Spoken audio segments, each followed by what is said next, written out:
The Crusades were a series of religious wars sanctioned by the Latin Church in the medieval period, with the most famous being those focusing on the Holy Land between 1096 and 1271.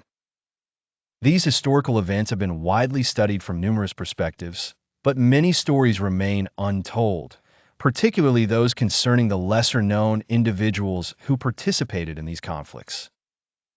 Amidst the clash of empires and the quarrel of kings was a young squire named Gerard. Born in the bucolic village of Westfield, Gerard had always dreamed of valor and adventure.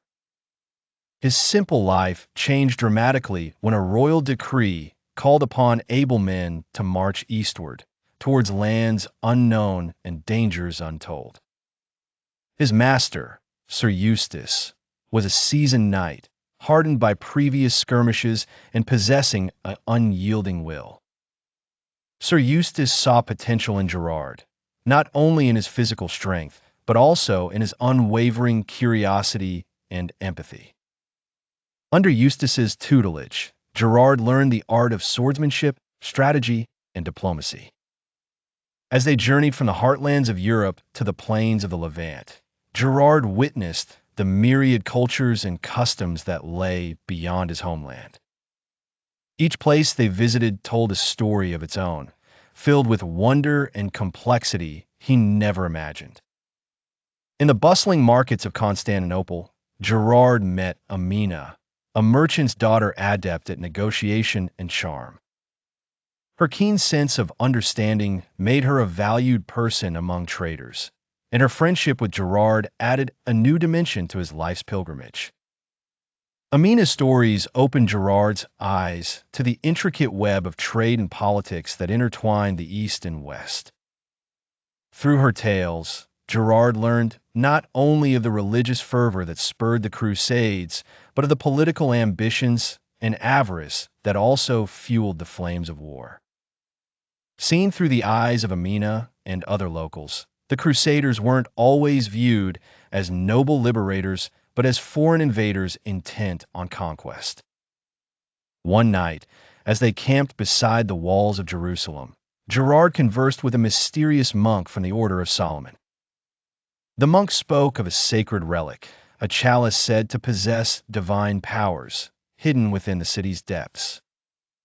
Tales of its origin were shrouded in mystery, and its influence transcended ages and cultures. Gerard's intrigue grew as he studied maps with Sir Eustace, who saw the relic as a means to achieve personal glory and a crowning achievement of their crusade. However, Gerard found himself at a crossroads. His quest's autonomy conflicted with the broader agenda, leading him to question the true purpose of their mission. As the crusade reached its zenith, every combatant became aware of the heavy toll exacted by war. Gerard, standing on the blood-soaked lands of Jerusalem, reflected on the stories he heard and the vistas he beheld. He realized that the people he once perceived as adversaries were as multifaceted and human as he himself. Returning to Westfield, Gerard was a changed man, burdened with a nuanced understanding of the tales told and untold. He continued to narrate the stories of his adventures to the villagers who remained, enlightening them with insights and truths far removed from what naive hearts might assume. The untold stories of the Crusades reflect a tapestry woven with the intricate interplay of cultures, ideologies, and human desires. Buried beneath chronicles of wars and victories are narratives of individuals like Gerard, revealing that history is not merely a collection of events, but a rich mosaic of human experiences.